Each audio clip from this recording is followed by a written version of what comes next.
Everyone, and welcome to our regular meeting of council for Monday, September 29th, 2025. I'd ask everyone to please stand for the national anthem.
Thank you, and welcome to members of council, staff, and the public. I will now call the meeting to order. Are there any declaration of pecuniary interest? I have a declaration. I, Jamie McDonald, declare a pecuniary interest with item 6C3 on the North Glengarry Council agenda for the following reasons. The owner of Trillium Landing is my client. So the deputy mayor will take over the meeting at that point. Motion to accept the agenda, Deputy Mayor. Thank you, Mr. Mayor. Moved by myself, seconded by Councillor Massey, that the Council of the Township of North Glengarry accepts the agenda of the regular meeting of Council on Monday, September the 29th, 2025. Thank you. Any deletions, additions? Seeing none, all those in favor of the motion? Motion is carried. There are none opposed. Adoption of the previous minutes. Councillor Massey. Thank you, Mr. Mayor. Moved by myself, seconded by Councillor Cadell, that the minutes of the following meetings be adopted as circulated. Regular meeting of council minutes, Monday, September 8, 2025. Thank you. Any errors or omissions? Seeing none, all those in favor of the motion? Motion is carried. None opposed. Moving on to delegations, I'd like to welcome the Ontario SPCA, Cornwall and Regional Animal Centre and Veterinary Clinic, Rob Hunter, Development Officer for the East Ontario SPCA, and Bonnie Bishop, East Regional Manager for Community Outreach Services at the Ontario SPCA. Welcome.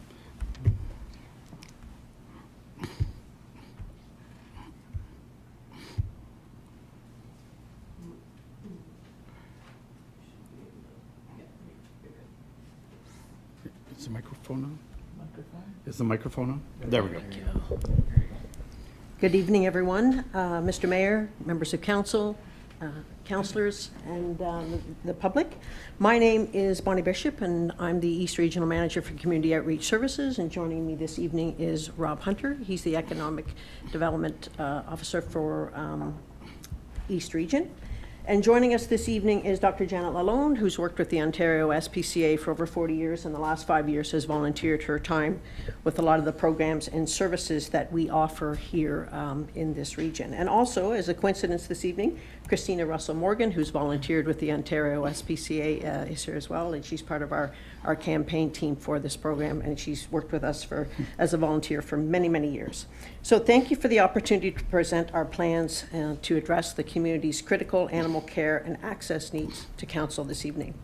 I acknowledge that we have previously sent our presentation, that everyone has had that. So Rob and I will skip to kind of the higher points tonight and leave an opportunity for questions at the end. So,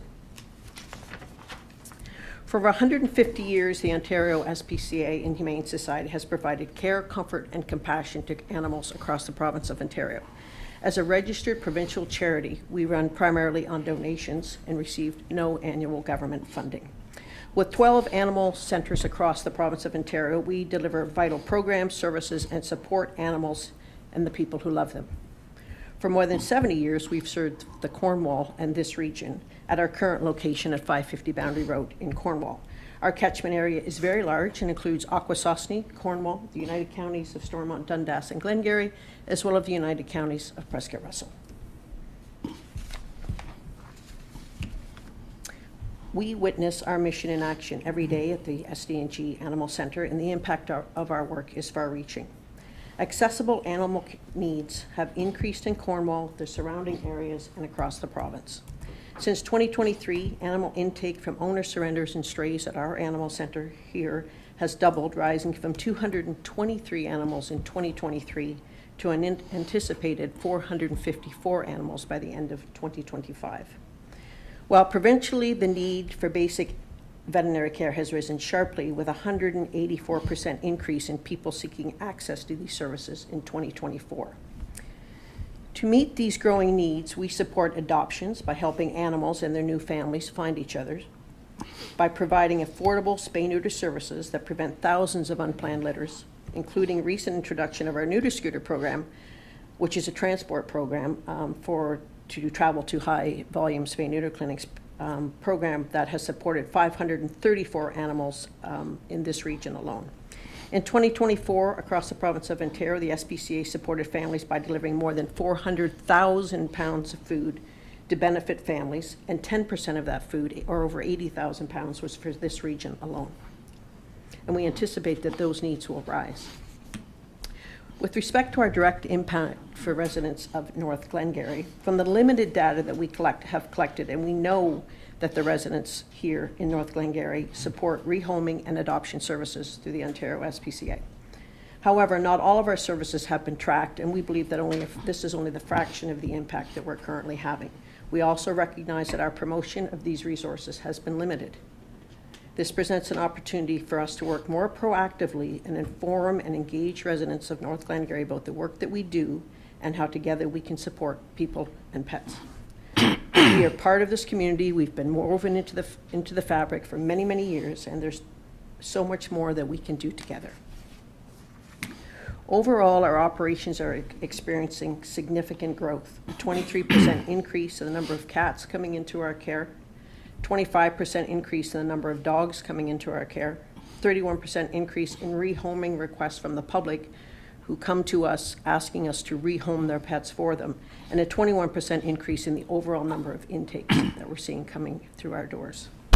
These rising numbers highlight the urgent need for the expanded capacity and resources to serve animals in the community that rely on us. We have an animal welfare crisis developing throughout the province. A surge in homes with pets comes at a time where we're experiencing skyrocketing veterinary costs and a dramatic shortage of veterinarians and veterinarian technicians, making access to care harder than ever. The lack of affordable, accessible spay-neuter services leads to an upsurge of unplanned puppies and kittens. Economic hardship, including widespread housing and food insecurity, only add to the strain. Local concerns align with the broader provincial reality that we're seeing. Stray animals, disease management, safety for people when pets are unwell and are living in people's homes within the community provide challenges that municipal leaders see and encounter on a daily basis. Which brings us to our time-sensitive and critical needed new build. As a charitable organization with strong oversight and stewardship, we understand the urgent need of the community and our responsibility to address this. Recognizing that our current animal center on Boundary Road faces serious, unresolvable issues, our board and leadership team carefully evaluated all options and determined that constructing a new animal center is by far the best and only option. This new facility will not only address today's critical need, but also the needs of the community for decades to come. Most exciting, for the first time in this region, we will introduce an Ontario SPCA veterinary clinic modeled after our clinics in Barrie and Stouffville, augmenting and supporting the services, the veterinary services already provided in this community. Our new animal center and veterinary clinic with an opening of January 2027. Daimling Architect was selected for the project, and Grant Marion has been chosen as the local builder. Our groundbreaking ceremony is scheduled for October the 17th, and we hope that you will join us on that day. The new building has been designed in consultation with our Chief Veterinarian of the Ontario SPCA, adhering to established rules and best practices. Its design maximizes efficiency, practicality, and ensuring a lasting and effective facility for years to come. The new animal center will have important features that will benefit all animals and residents of the community. A 300% increase in space, 70% more capacity to house dogs, a separate isolation for cats and dogs, a 30% boost in animal intakes and adoptions we anticipate we'll be able to meet that, and an increase in the number of caregivers, staff, and volunteers that will be required. The new animal center will be 6,600 square feet and increase our capacity from 24 animals to 57. Put simply, it'll be bigger, smarter in its design, and allow us to care for more animals in a way that's more efficient and more humane. Let me give you a quick example. If we were to develop a case of parvovirus, which is a highly contagious virus that dogs get, currently we do not have the proper isolation facilities to properly house and contain that animal, often jeopardizing some of the programs and services that we are currently running. We often have to go into quarantine, isolate ourselves so that it doesn't spread from animal to animal within our facility, and also be taken back out into the community by visitors. So 3 times last year, we were closed to the public due to a parvovirus outbreak, which prevented the community from accessing our other programs and services. This new building will prevent all of that, as we will be prepared and capable to deal with those types of situations. Our new 14-foot square animal veterinary clinic will support the veterinarian care for animals in our care.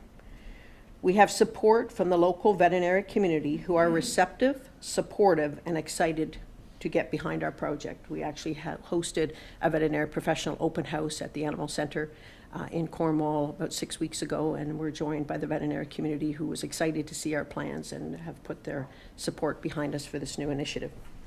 The clinic is intended to operate for the first year for the animals in our care, and then by year 3 will be open to the public to access the services as well.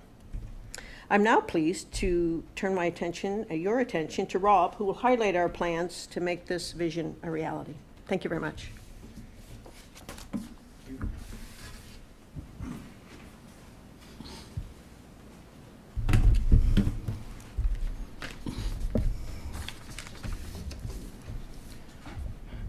Good evening, Mayor and Council. Thank you for allowing us to come as a delegation tonight. On a personal note, it's great to be back in North Glengarry. So just wanted to highlight some of the things about this ambitious project. It's a major project for us. We are starting a campaign, as you note, the Building a Brighter Future for Pets and People campaign. This building is just going to be so critical for the animals in the communities that we serve. So critical that the organization, the Ontario SPCA, has committed $4 million already to this new build. And of course, we're going to be thrilled to invite communities and donors to help us raise the additional $4 million that it's going to take to make this a reality. It's important to note that we have a wonderful fundraising cabinet that's helped us plan this campaign and helping us implement the campaign. 2 of them, of course, are here with us this evening, but there's probably some additional names on that list that you will recognize. And we're also very pleased to have representation from our First Nations community. We feel that that's very important as we come to tomorrow, Reconciliation Day. And this is going to bring us to a critical time tonight.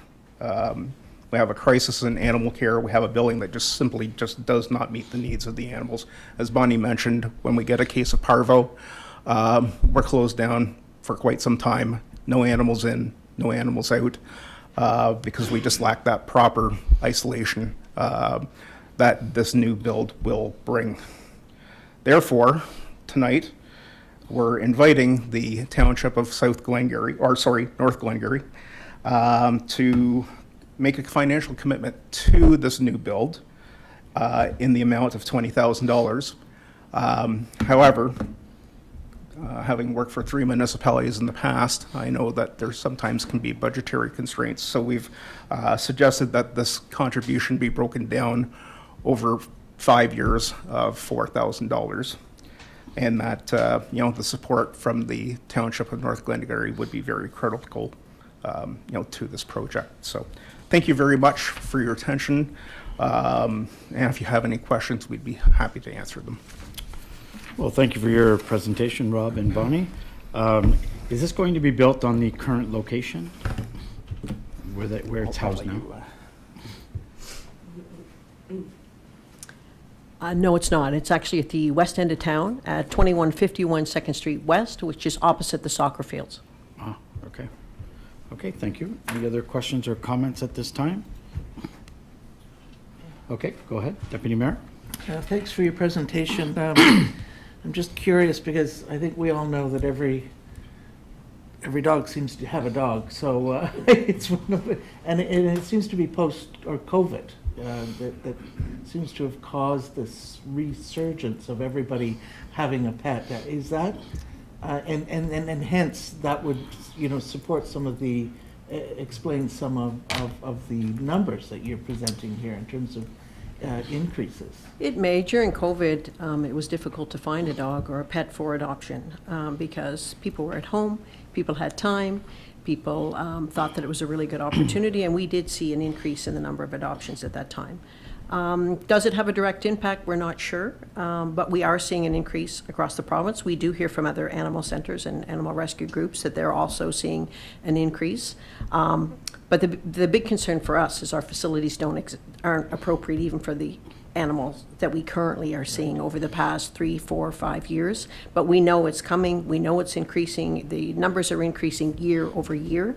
But certainly there was an increase in the number of adoption of animals in the province, yes. Thank you. Okay, thank you. Any further questions or comments? Seeing none, again, thank you for your presentation. This will be referred to our treasurer, Zoe Bougie, to be presented at budget time. Thank you, Mr. Mayor. Thank you. Thank you very much, guys. Okay, moving on to staff reports, Administrative Department, CAO hiring process. Councillor Manley. Thank you, Mr. Mayor. Move myself, seconded by Councillor Madden, that the Council of the Township of North Glengarry receive staff report AD 2025-08 CAO recruitment process, and that Council authorizes the HR manager of the United Counties of SDNG to manage the recruitment process for a permanent CAO clerk for the Township, and that a selection committee comprised of the Mayor, one other member of the Township Council, and the interim CAO clerk be constituted to assist where required in the recruitment process, and that Council approve the attached updated job description for the CAO clerk, and further that any and all previous versions of that same be and are hereby rescinded in their entirety, and that the attached job advertisement for the CAO clerk position be approved. Okay, thank you. Tim? Thank you, Mr. Mayor. I just want to point out, thank you for reading the motion, Councillor Manny. That was a typo on my part. Number 2 should be 2 other members of Township Council and myself on the selection committee. So the Mayor and 2 other members of Council. I will note that Kristen Summers is here from the county. I can't see her because she's behind Peter, but she would be the one that would be managing the process on our behalf, and she's managed, as I point out in the report, there's been quite a bit of CAO hiring around the county in the last few months, so she's been quarterbacking and spearheading that process and done a great job at it. So just very quickly, there's 4 components of the motion. The first would be to get the ball rolling, authorizing proceeding with the hiring. The second would be constituting the selection committee, which would be brought in at interviewing and stuff like that as part of the process. The job description's been updated. It's been attached to your agenda. So that is the one that we have currently has been built on, and there's been some new elements brought in based on best practices and things that we do here at the township. It's fairly comprehensive, as you've seen. And then finally, the job ad, which Kristen put together, is similar to ones you may have seen for like positions. So it talks about a little bit about us, it talks about what we're looking for, and then the qualifications and salary range, the stuff that you generally see in a job description. So if there are any questions, myself or Kristen would be happy to answer them. Thank you. Okay, thank you. So we'll go through everything else and then do who's going to comprise the hiring committee to go through the initial applications. So are there any questions on any of the above? I mean, it's very well done and no questions?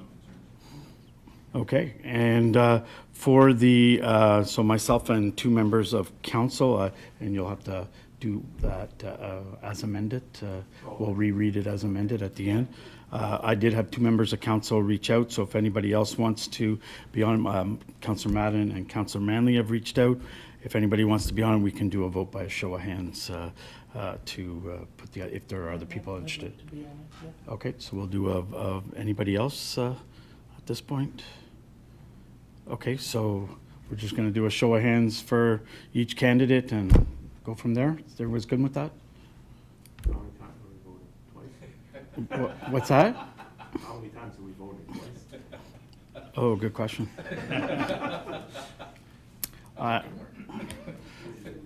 I think you just vote once, I would think. So you 2 are going to vote for yourself. You 3 are going to vote for yourselves. So if the other 4 people can.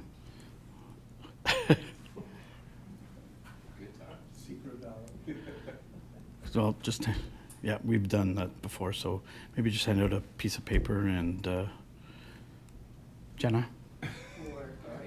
Just hand out a piece of paper to all members of council and small piece of paper and to choose 2 people to sit on the committee. Why don't we just put 4 people on the committee? I think it's too many. Okay. It says 2021 on here. I think we're good. Okay, perfect. Okay, You'll tally it up. Sure. Okay, and then it could be on the stack and you can pass them down. Pass them out.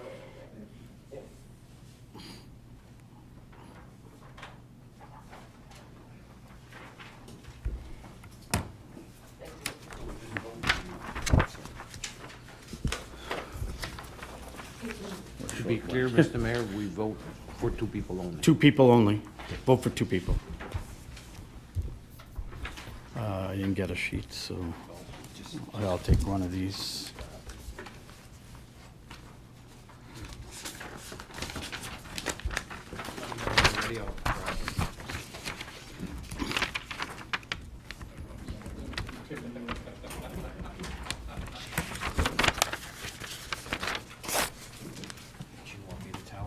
Yes, please.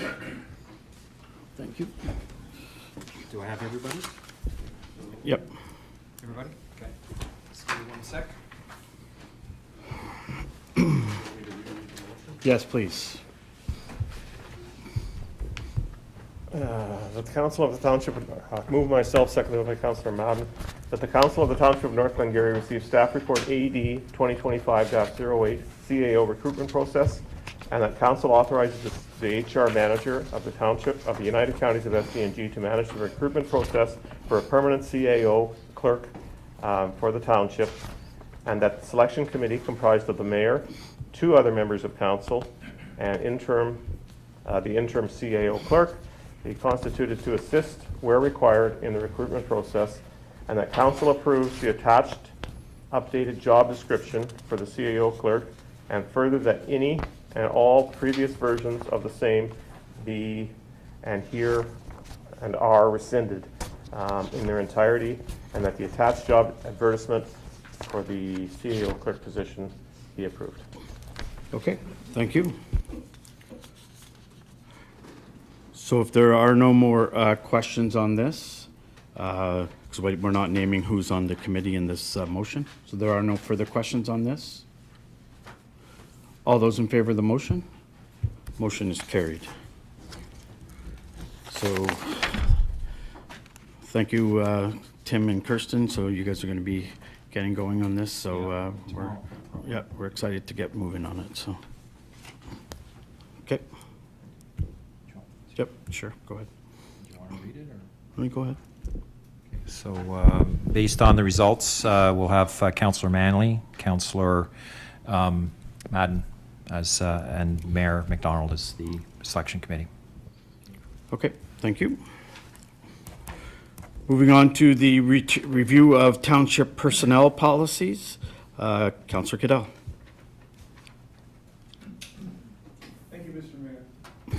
Mayor. Moved by myself, seconded by Councillor Manley, that the Council of the Township of North Glengarry receives staff report AD 2025-09, review of township personnel policies, and that the Council of the Township of North Glengarry defer the approval/implementation of a standalone employee conduct code of conduct, and that the incoming CAO clerk be tasked by council with a comprehensive review of township personnel-related policies/bylaws with a view to completing the same as early as possible in 2026.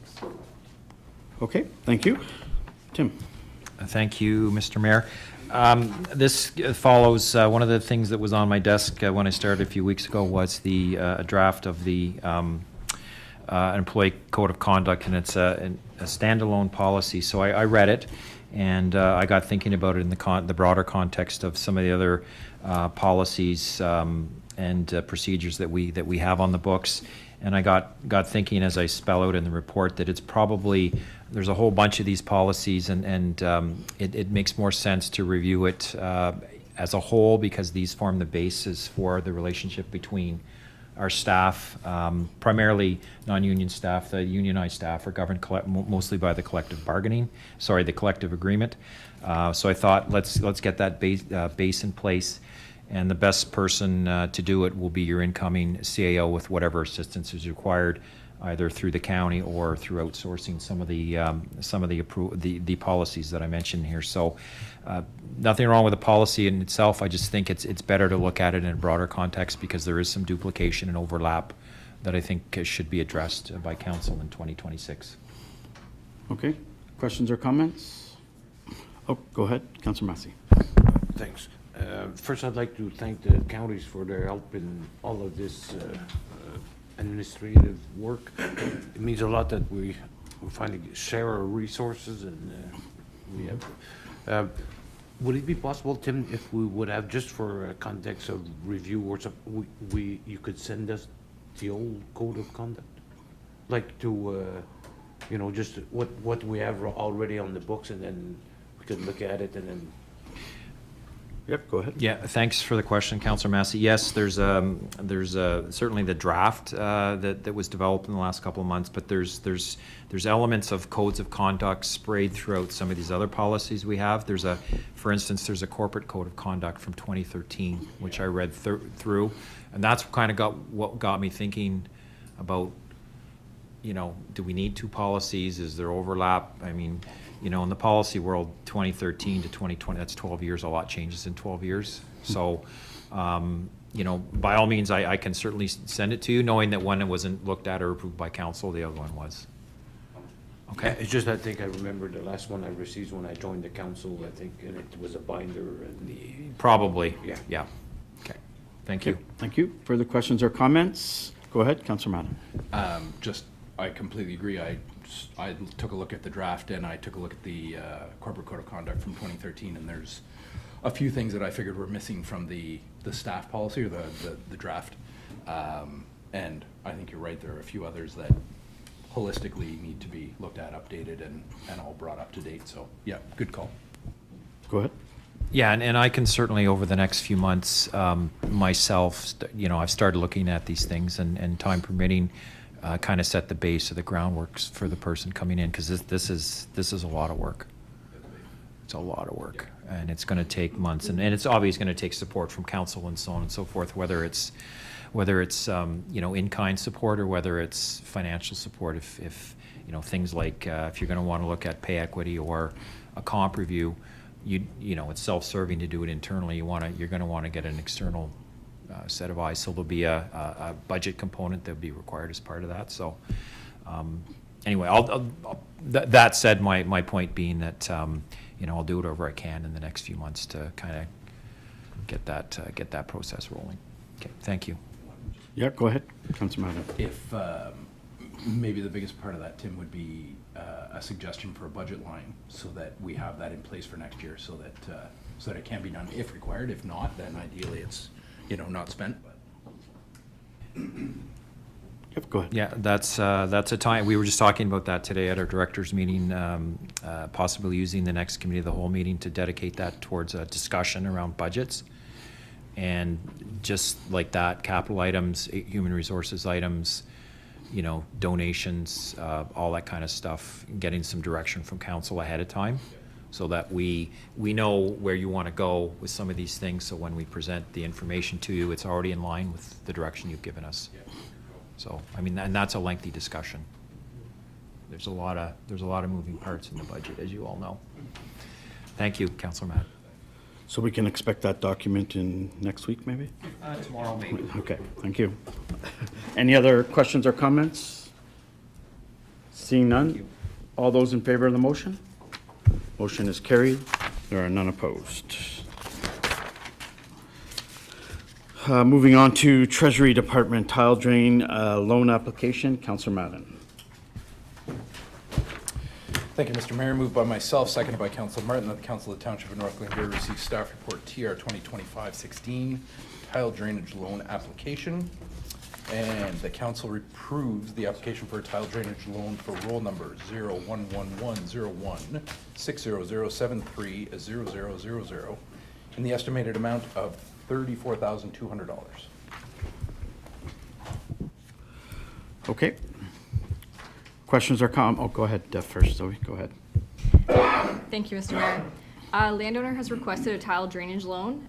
The work would cover an area of approximately 19 acres. Landowners are eligible to request a loan up to 75% of the total cost and up to $50,000 each year.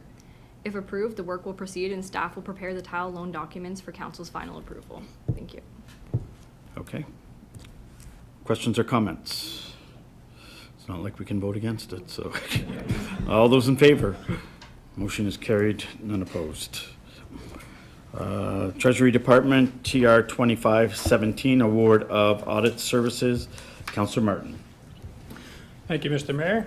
Moved by myself, seconded by Deputy Mayor Williams, that the Council of the Township of North Glengarry receive staff report TR 2025-17 Award of Audit Services, and the Council award RFP 2025 TR01 Municipal Audit Services to Welch LLP.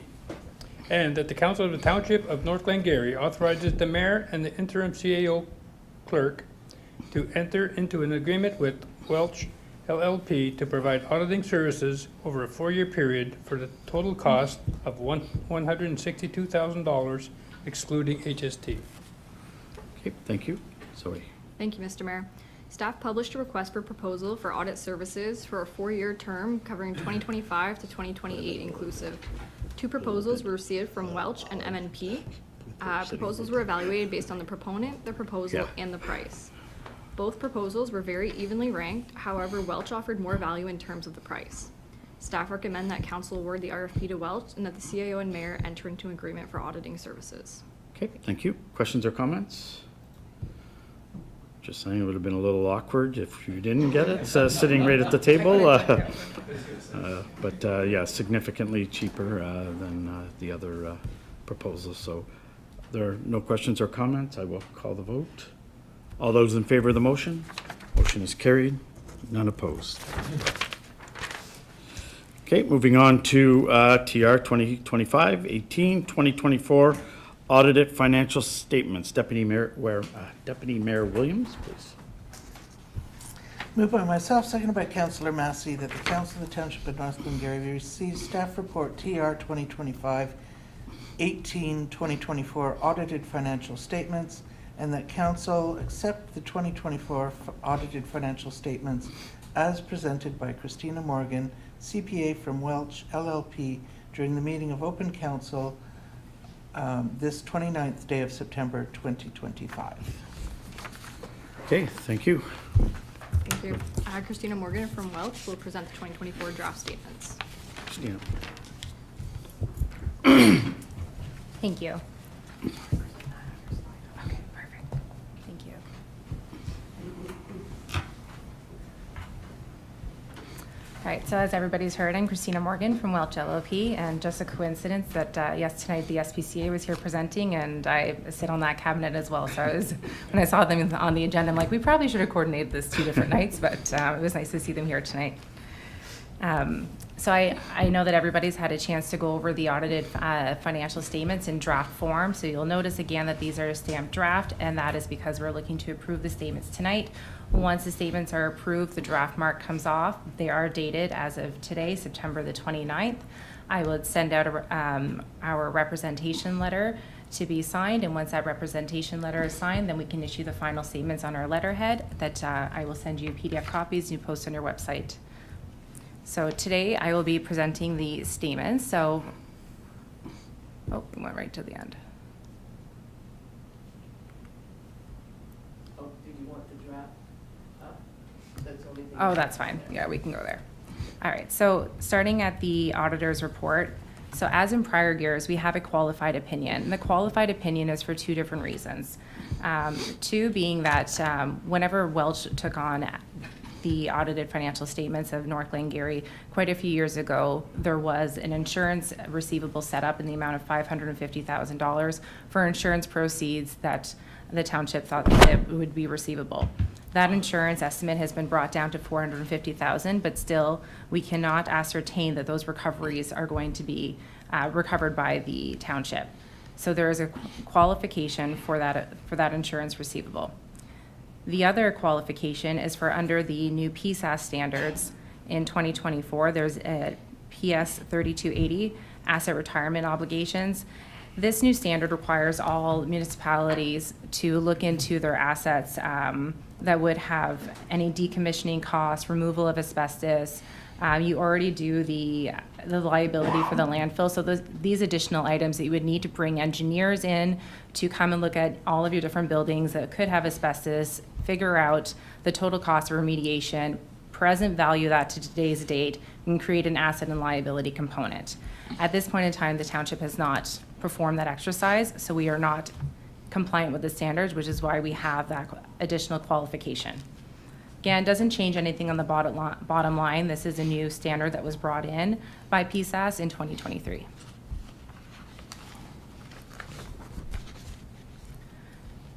In the audited financial statements, the management is responsible for compiling the information that we use to put together the financial statements, and the auditor, we are responsible for taking that information and making sure that as a whole, we are free of material misstatement, whether due to fraud or error.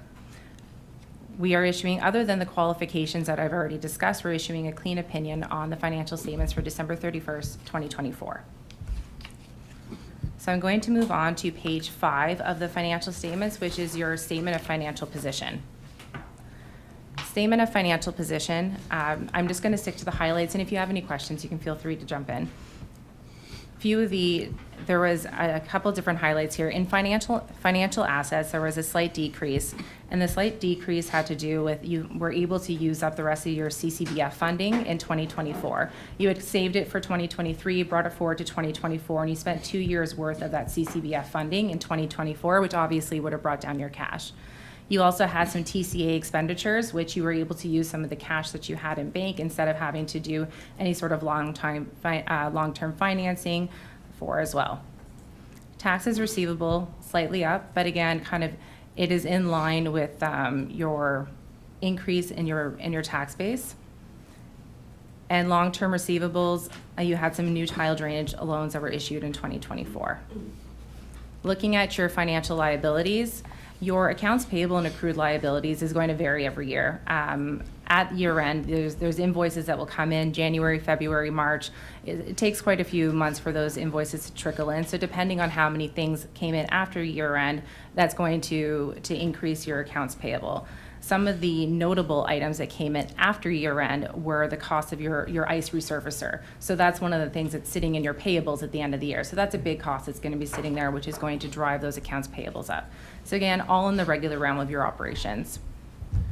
Employee benefits payable is your increase in vacation from prior years, over prior years. And we did have that decrease in deferred revenue, and that has to do with your spending of the CCBF.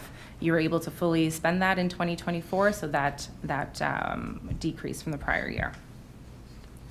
Looking at your non-financial assets, you had an increase in TCA. That would be one of the more notable items here. 6 million spent on capital assets and 4 million amortization. So again, in line with other years. I'm going to turn on to the statement of operations. Overall, you'll see in the statement of operations, net operating surplus is $200,000. $200,000 on a $16 million budget is pretty much a break even. So I'd say it was a really good year for the township. Looking at that net operating surplus, some of the items that would stick out compared to prior years is you did have an increase in your user charges. So you had an increase in your water and sewer charged out. You did have a large increase in recreation as well. You've done a lot of expansion in your recreation in the last few years, and that's showing on your statement of operations. Looking at your overall annual surplus, so your operating surplus, $200,000, like I said, pretty much a break-even year. Looking at those other items, you've got capital funding of $1.6 million. We had that reduction in the insurance recovery, so slowly writing down that insurance recovery that was on the balance sheet, and a small disposal in capital assets. I'm going to move on to the notes of the financial statement. So whenever we get to into the notes, looking at cash, decrease in cash. So we're on page 12 of the financial statements if you are following along. Looking at cash, we've discussed already that decrease in the CCBF, so you were able to spend those funds in 2024. Accounts receivable, you'll note that that is up from the previous years. There is a slight increase in your trade AR, and there is $116,000 in grants that were receivable at the end of the year, as well as that insurance recovery. So that's what's sitting in that amount that's kind of driving it from the prior years. Question? Yes, Carmen? Deputy Mayor. Is that insurance recovery go back years? Yes, since it was put on the books in 2017. And so I guess nothing's happening with it. Over the years, I know what it is, yeah. yeah. But it's just gonna sit there? So thank you for the question. So one of the qualification is because of that insurance recovery. Whenever it was put on the books in 2017, there was nothing that could be provided to us auditors to say that recovery was in fact recoverable. We could not get anything from the insurance to say that yes, there will be a payment coming for it. So each year it's been sitting as a qualification item for a number of years. That's why your statements have been qualified since 2017, just because of this one item. In light of everything that's happened in the last couple of years and where the trial went, it was, administration did say, okay, we understand that we're not going to collect that money. So they had asked to start writing it down. So now it's been written down from $550,000 to $450,000. And they expected to write it down over the course of the next few years. You're welcome. Okay. A few other notable items in the notes of the financial statements would be, we've talked about the CCBF a few times now. It was good that you were able to spend all of that money in 2024. We do have the capital assets as well. Some of your bigger additions this year, you did have the tandem fire trunk and the pumper tank as well, and the bridge. So the bridge you were able to gain some capital funding for as well. And then the last item that I'd like to just look over is your accumulated surplus. So accumulated surplus, which is note 11 of the financial statements. Overall, 80,000 at the end, 80 million at the end of 2024. And this is accumulation of your reserves, of your annual surpluses year over year. Funded by reserves, there's 3.8 million in cash that is funding the reserves. And you have invested in capital assets. You've got 84 million invested in capital assets and only 10 million in debt associated with those. Those would be some of the major highlights of the financial statements. Did anybody have any questions? Any questions? Go ahead, Councillor Madden. Thank you, Mr. Mayor. Excuse me, just to go back to the write-down. Yes. Is $100,000 a year a reasonable approach? Could we or should we do this all at once and take the hit and get it off so we can unqualify the audit? Thank you. That's a very good question.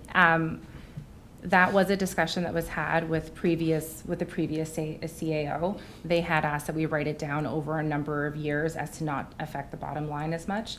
We were looking at over the course of the next 4 to 5 years, writing it down a little bit each year. But if it would be up to council if they wanted to write off the remainder of it for 2025. So presumably a discussion to have at committee of the whole to understand the implications and the impact that it would have to our bottom line. Thank you. You're very welcome. Good question. Any other questions or comments at this time? Okay, seeing none. All those in favor of the motion? The motion is carried. There are none opposed. Thank you for your presentation. Thank you. Moving on to Building, Planning, and Bylaw Department, BP 2025-21 Zoning Bylaw Amendment Z05 2025.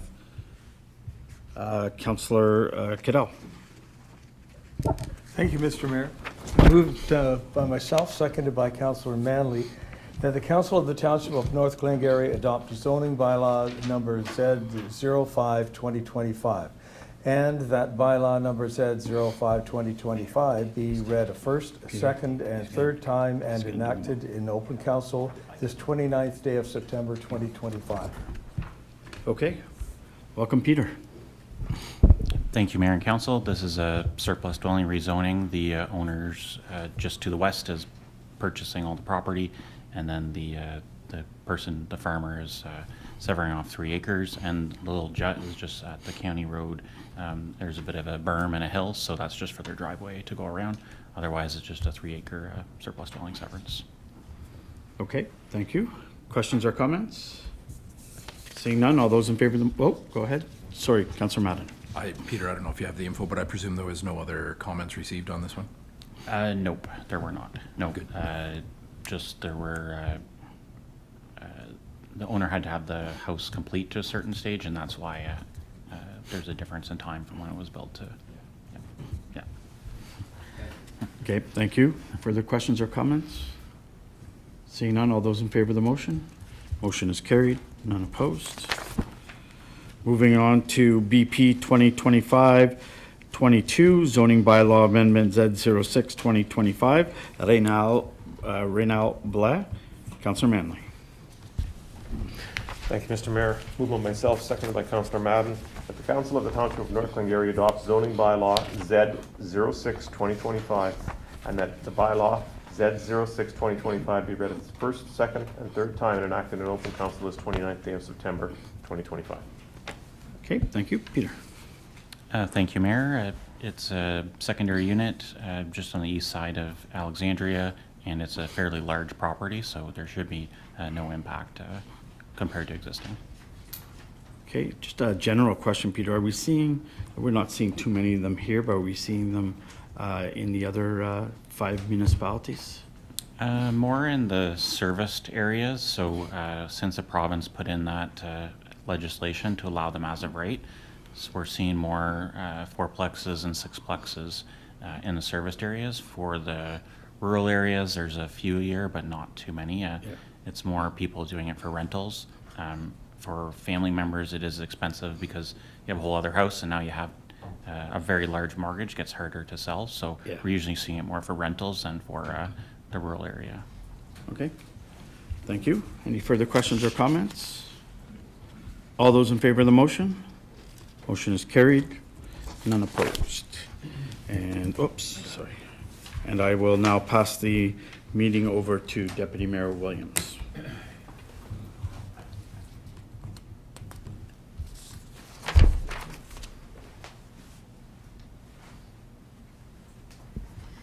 Okay, we're on to the BP 2025-23 subdivision agreement with Trillium Landing Development.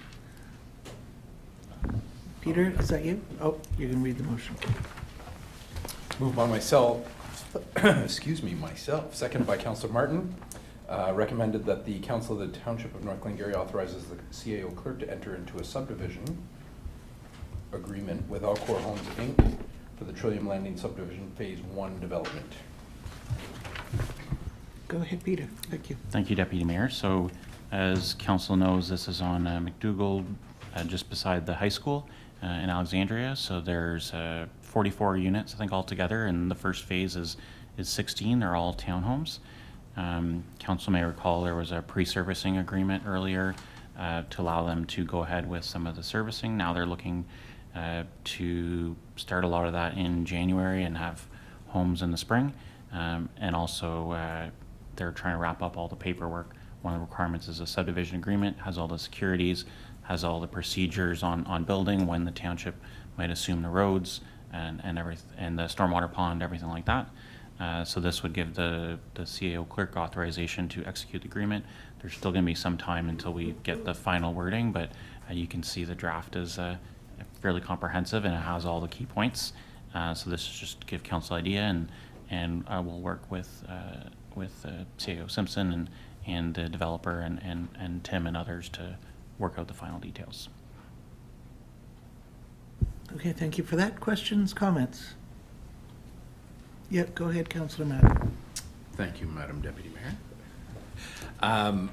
You've worked on these with other municipalities. This is kind of boilerplate, I presume, at this point? Is it Yes, just to in terms of the wording, it's one that's got review with multiple lawyers back and forth that we've kind of, we are looking, actually, we just did a subdivision manual that was recently completed countywide, and we are going to look at kind of harmonizing that a bit more with the other municipalities, simplifying it a bit. This is a pretty long one. They can be shorter, but this is a template we use with our municipalities and been able to successfully implement. And if something went wrong, we have all the tools in here to make sure it gets fixed. Perfect, thank you. Go ahead, Councillor. Thank you, Deputy Mayor. Peter, on number 76 in that package, it says the owner shall pay the township by cash or certified check blank as cash in lieu of parkland. Just wondering, is there a number to go in there? We don't have one yet. They're still working to clear all the conditions, but what would be is get an appraisal of the land or what the land was at the time of draft approval. Okay. I don't remember off the top of my head, but we do have that number. Okay. And calculate 5% of that amount. We did discuss at the beginning whether there'd be renovations to the cenotaph as kind of some in-kind work, and that was the first, but the way we'd be looking is just to do cash. I also haven't split it with the 3 phases, so that's why it's still left blank, because we kind of have phase 1 is a third and then the other phases there. So in the final version, there'll be a number there, but it'll be 5% of however many 100,000 the lot cost. Okay, thank you very much. Any other questions? I have one. Just with regards to because I know that space is fairly tight. Yes. And the ring, like it's a horseshoe road, I guess, going in there. And with regards to parking, is there going to be parking allowed on the street?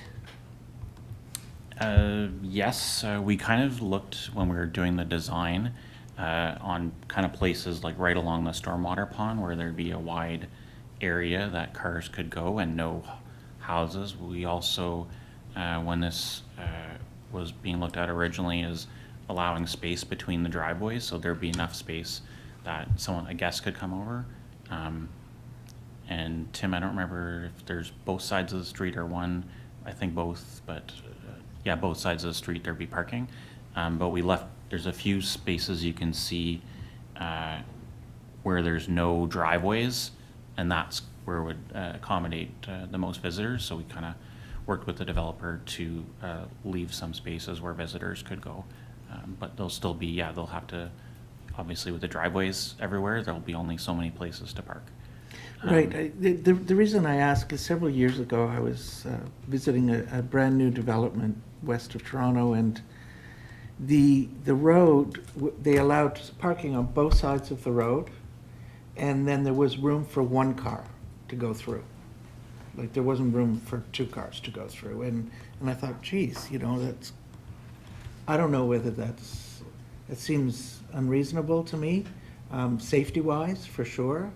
And then, of course, with no sidewalks, then you can have pedestrians on the road as well.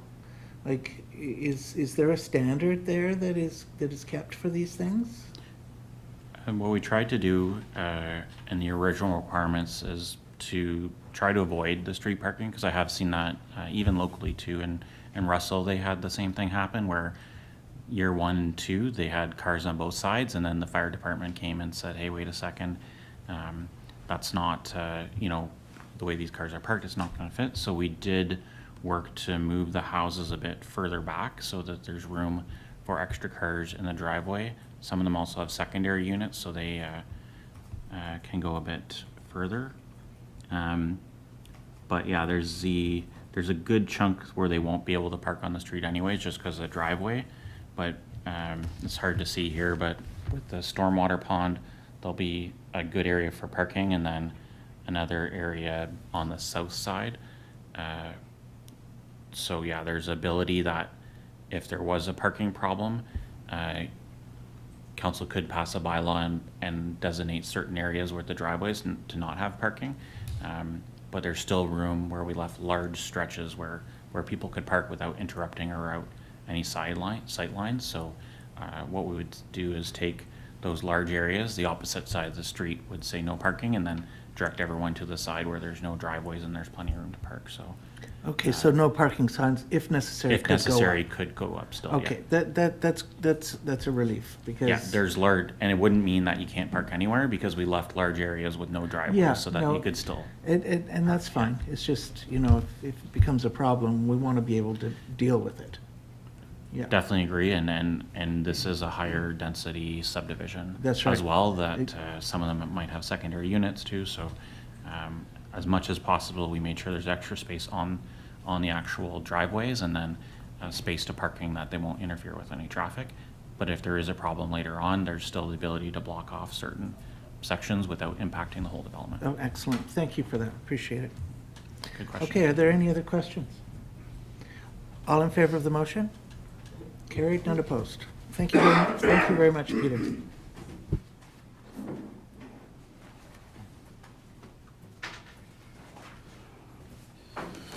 Okay, thank you, Deputy Mayor.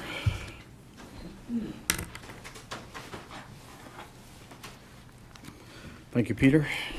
See this. Moving on to building planning and, oh no, sorry, we just did that. My apologies. Public Works Department, PW 2025-18, DW QMS Infrastructure Maintenance Rehabilitation and Renewal Review. Councilor Martin. Thank you, Mr. Mayor. Moved by myself, seconded by Deputy Mayor Williams, that the Council of the Township of North Glengarry receive staff report PW 2025-18, QMS Update 2025 Infrastructure Maintenance, Rehabilitation, and Renewal Review for information purposes. Okay, thank you. Tim. Thank you, Mr. Mayor. So as council is well aware now, I feel like I take these reports very often, but we have a drinking water quality management system, and we had the infrastructure maintenance and rehabilitation review, thank you, in June.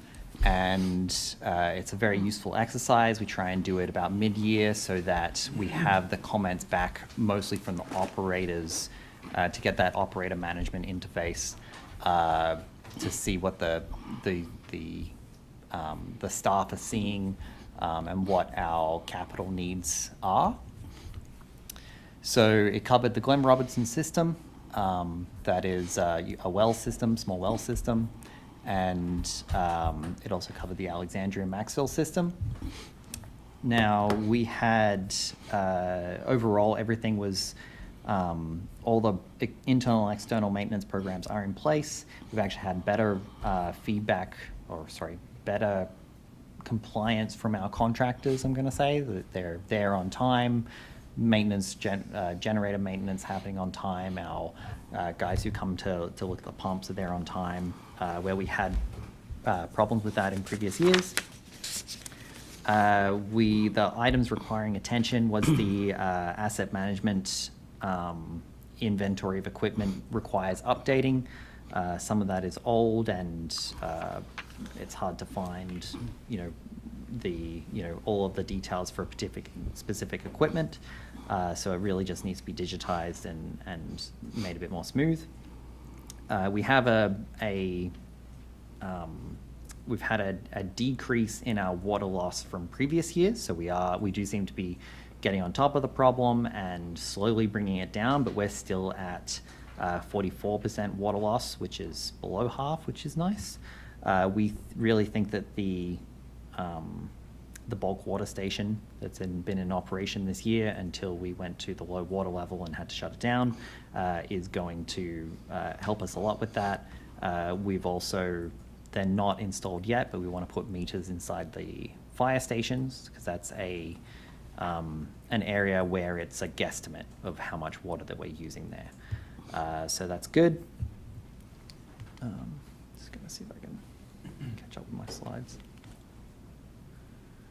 That's our external contracted maintenance. Maintenance programs are going very well, found to be adequate. We had no system-wide service interruptions. Glen Robinson had one planned maintenance event.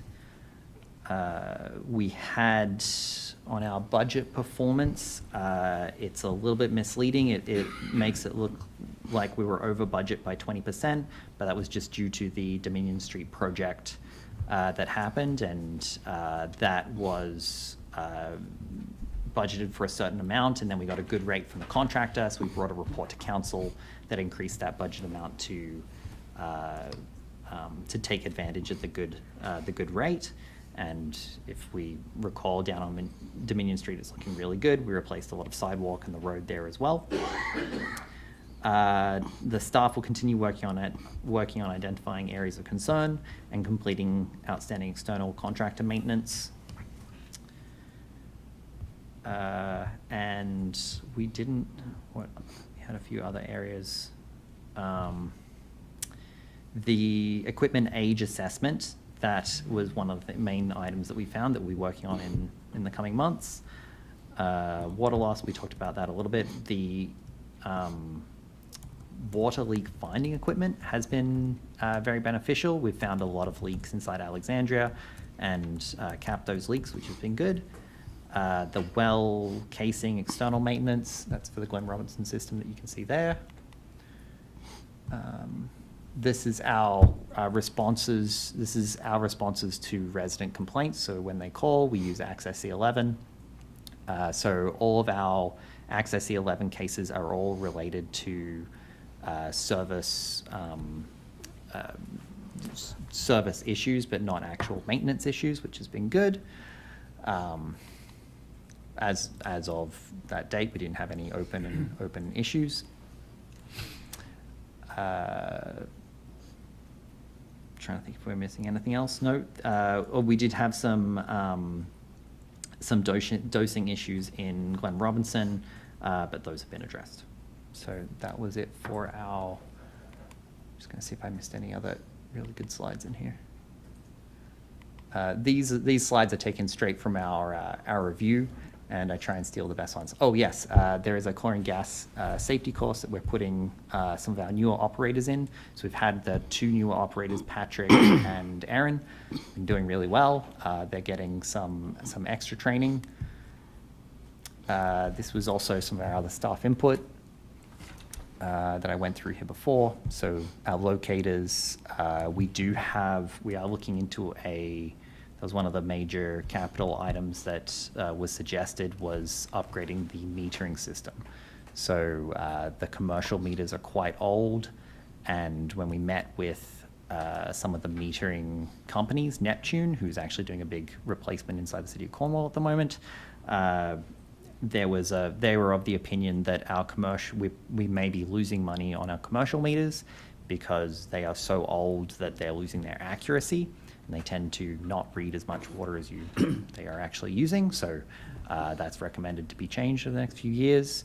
We also want to go to an instantaneous read system, which really should let us nail down the water loss. Because at the moment, half the township is red at one point of time, then the next month the other half of the township is red, and that's driving around reading their systems with a radio transmitter. And this would put an antenna on top of the water tower in Maxville and Alexandria, and we'd actually need to find another location to get the full coverage. But then in one fell sweep, you'll be able to say at this moment in time, this is what all the meters across the township are reading, which lets us back calculate with the water that we're putting out to see if we're actually using the same amount of water that we're putting out into the system, right? So that's one of the challenges to the water loss calculations. Yep, so this all came from staff feedback, so it's a really good meeting.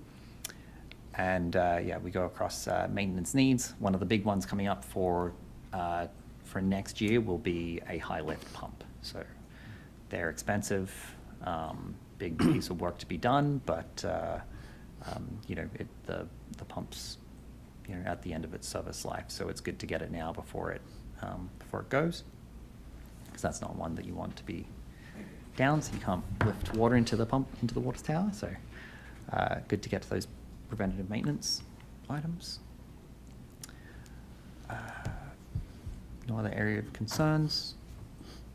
That's my presentation on that item. Okay, thank you. Questions or comments? Go ahead, Councillor Madden and Councillor Massey. Two quick ones.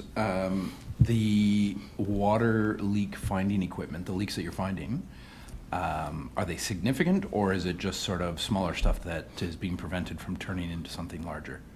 Through Mr. Mayor, we have found some significant ones. Okay. So we have found some, you know, two pipes completely disjointed from each other at a service that wasn't very active, so the owner hadn't noticed. So yeah, we've found some significant leaks. I think that the leak finding equipment has found all of the major ones, all the easy pickings, and I think from now on it's going to be finding small, you know, tracing down those smaller leaks. But I feel I'd like to think that we're going to see a jump in what we're saving on terms of water loss just from that leak equipment. Mm-hmm. But you never know. There could always be something out there. It's all audible. So in some areas where you've got more noise pollution, it can make a difference. But it really is an amazing system. There are, you know, if anybody's interested, we can set up to have a look at what they're doing sometime, because it is very cool. Yeah, I'd be interested in that. Thank you. Just second one, the Glen Robertson, the sodium chloride, the dosing, that's presumably softening. Was it going high? Like, is there an issue with letting any residents know as far as, you know, sodium reduced diets or anything that gets posted in public places that you see? Through Mr. Mayor, so we do have a protocol around if we do detect high levels. I don't have the full details of the dosing issue. I believe that it was requiring manual operator input, and it wasn't operating on the SCADA system. Okay. But I will look into it more closely, but we didn't have to issue a sodium alert for this particular issue. We often have to issue sodium alerts. We've done it for Glen Robinson, we've done it for Alexandria in the past. It does happen often in Alexandria after the spring. We thought it would be related to runoff or higher salt levels in Mill Pond, but that didn't seem to correlate either. So it's an ongoing issue, but this particular issue didn't cause a high sodium warning. Okay, thank you. Thank you. Councillor Massey. Thank you, Mr. Mayor.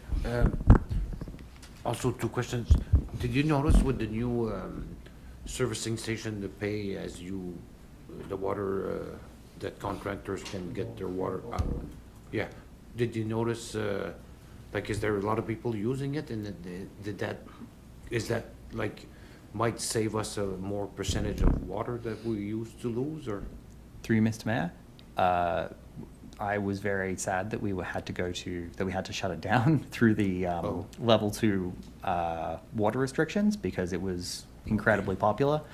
Just having that lowered friction for contractors to be able to pick up the water I was thinking I was going to take a report for a look at this huge surplus we have on our water budget for this year because it was very popular. We had contractors coming from Cornwall because they just liked having the low friction. It didn't take time for the drivers to stop and coordinate with a water operator and fill out paperwork. They just stopped, punch in their code, put it into the tank, and then it was invoiced. So that was looking really good. Unfortunately, we had to shut it down because we didn't get any rain, so we were running out of water. So But you shut it down just lately or something? we shut it down when the low water was first issued by South Nation because it was quite a while Been in ago. probably June, July, early July, Okay. maybe late But June. you expect to go back online eventually if we do get rain? We need to get rain. Yeah. Second thing, on the areas of concern, Alexandria and Glen Robertson, you wrote operators input. Is that like you need more operators, or what's that, what does that mean actually? My apologies. Input operator input. Yeah, just the Oh, sorry. areas in concern, just with the, no. Oh, that one there? Yeah. Right call. That was just this was just our slides from our meeting, and those were our kind of boxes for the operators to put in their Put in input. theirs. My Oh, apologies. okay, no. I was trying to save time by reusing slides. Okay. My apologies. Perfect, thank you. Okay, thank you. Further questions or comments on this? Seeing none, all those in favor of the motion? Motion is carried, none opposed. Moving on to PW 2025-19, Annual DWQMS Internal Audit Report. Deputy Mayor Williams. Moved by myself, seconded by Councillor Massey, that the Council of the Township of North Glengarry receive staff report number PW 2025-19, Annual DWQMS Internal Audit Report, and results for information purposes only. Tim. Thank you, Mr. Mayor. So we had our internal audit report, which was done, and we had a very good report this year. We had a minor non-conformance of a website link was linked to the outdated version. We fixed that up. And we also had a scheduling issue for a management review that is normally done at the end of the year. So instead of being done in 2024, it was done in 2025. We did, for what it's worth, I'll note that we did meet, Dean, myself, and did go through things, but we weren't able to actually conduct a management review with the proper minutes and everything. So we did a proper one in March. Already closed because we conducted it already. And then we also had some corrective actions that were already done. So there were a few opportunities for improvement. So they wanted some improvement to streamlining the website navigation, which Angela communicated with our communications officer to implement those.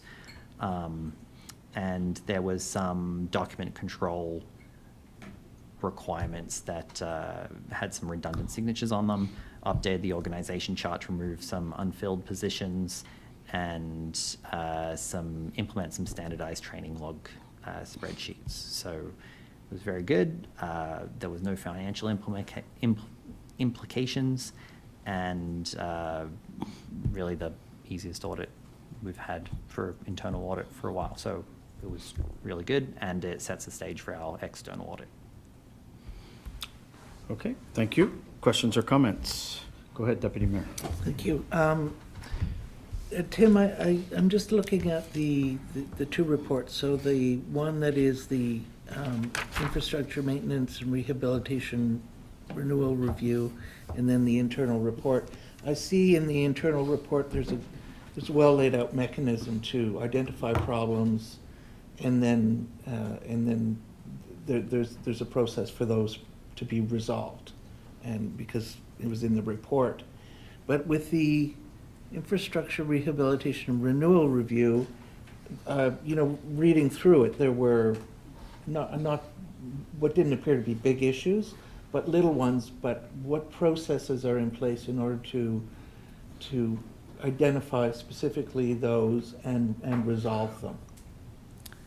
Through Mr. Mayor. So that the DQMS, the infrastructure review is a meeting between all the operators and management to essentially line up what capital items we have for the next year, and to go over our maintenance, how the maintenance program has been working, and how we're going to implement it going forward. So generally what happens as we come out of those meetings, we have a full to-do list of items. Often they're to do with updating our standard operating procedures. A big portion, and a portion that I generally attend, and the reason that where my job really sits, is the capital portion. So that capital portion will have asks such as the water meters, my apologies, the water meters, to make sure that we can get an overall system view, and trucks, they need new trucks, or they need whatever it is. So it really depends on the system. So if it's operational and we've got the capabilities, then generally it's taken care of straight away. And then the staff are constantly given opportunities to follow up in our tailgate meetings, which will happen every single week. And from a capital perspective, it'll depend on the project. So you're familiar with the process there. So we'll go into the budget. I'll take that to council and give a report, and we'll figure out if we can afford it or not. On the operational side. Oh, yes. On the operational side, it's that information is filtered straight back to the operators. If it's just operational and it's within the operational budget, then it's taken care of immediately, and it's added on the tailgate meetings that happen every week. If it's something that is, this system isn't working, we need to get a new analyzer or a new chlorine doser, whatever it is, then that's the items that come to me, and then you all see those items. And I'll bring it back even more urgent if it's we can't do this because it's breaking. Yeah. Thank you. No problems. Okay, thank you. Further questions or comments? Seeing none, all those in favor of the motion? Motion is carried, none opposed. There is no unfinished business. Thank you, Tim, for your reports. Moving on to the consent agenda, Councillor Massey. Thank you, Mr. Mayor. Moved by myself, seconded by Councillor Cadell, that the Council of the Township of North Glengarry receive the item from the consent agenda for information purposes only. Any questions on the consent agenda? Seeing none, all those in favor of the motion? Motion is carried, none opposed. No new business. Notice of motion. Our next regular meeting of council, Tuesday, October 14th, 2025, 6 p.m. here in the council chambers. And I will move to question period. Are there any questions from members of the audience? Hines.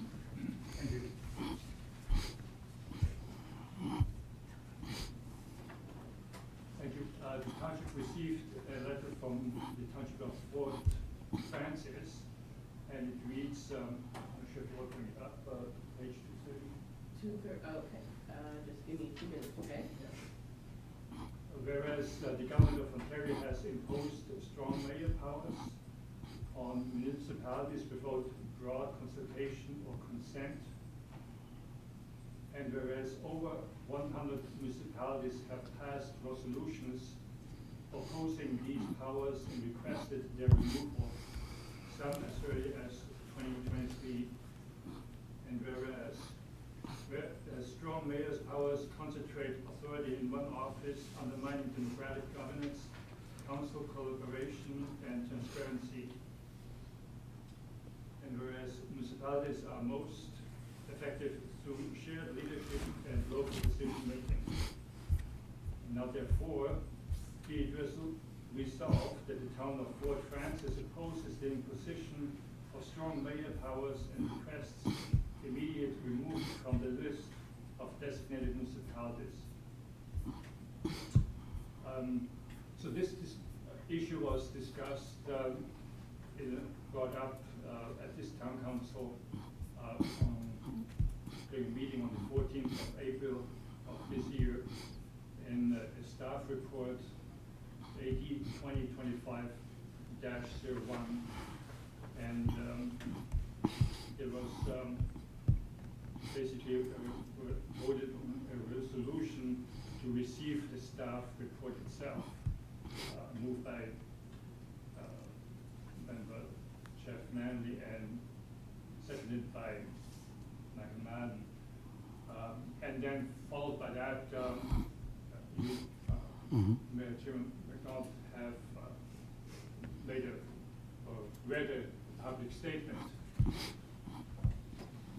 What I am asking is actually to expand on that, because I cannot find in the minutes really a recording of your statement, number one, and number two is I asked this council to bring forward a similar resolution to be recorded and sent out to all the other municipalities of the province, as well as sent to the Honorable Doug Ford, Honorable Rob Flax, Minister of Ministry Affairs, and so on, as similar to the Township of Fort Frances has done. So I'm wondering if that should be discussed as council right now in the near future. So I'm not opposed to having it come to our next council meeting, and we can make a decision on that. And I'm in favor of doing that if everyone else is. So, okay, so we'll put it on our next council agenda. So it becomes very clear what the position of the township would be, and Sure. It's on record. Yep. Nope. Okay, great. Thank you.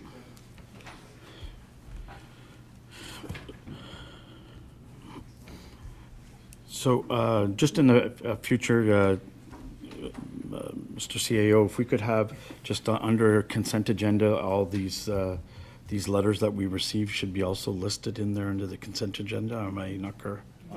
I don't see them. In the actual agenda? Yeah, they're usually in the agenda. They're in the agenda. It's under council correspondence. Yeah. Yeah, they're all in there. Okay, it's okay. I get what you mean. Okay. Okay. So thank you, everyone. We are going to be moving into closed session. I'd ask Councillor Manley to read the motion. Thank you, Mr. Mayor. I move on myself, seconded by Councillor Cadell. We proceed in closed session. This matter deals with a trade secret or scientific, technical, and commercial, financial, or labor relations information supplied in confidence to the municipality or local board, which, if disclosed, could reasonably be expected to prejudice significantly the competitive position or interfere significantly with the contractual or other negotiations of a person, group of persons, or organization as they may be discussed in closed session under sections 239(2) of the Ontario Municipal Act. I hope it's a trade secret. That'd be fun, eh? All those in favor of the motion? Motion is carried, none opposed. So We will take a 2-minute, Everybody except the CAO treasurer and the auditor. yep,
Councillor Madden, to return to the regular meeting of council. Moved by myself, seconded by Councillor Martin, that we return to the regular meeting of council at 8:10 PM.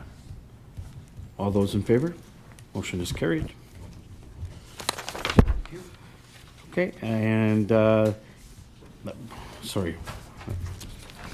I'm a little confused here right now, so, sorry. Confirmation bylaw, Councillor Martin.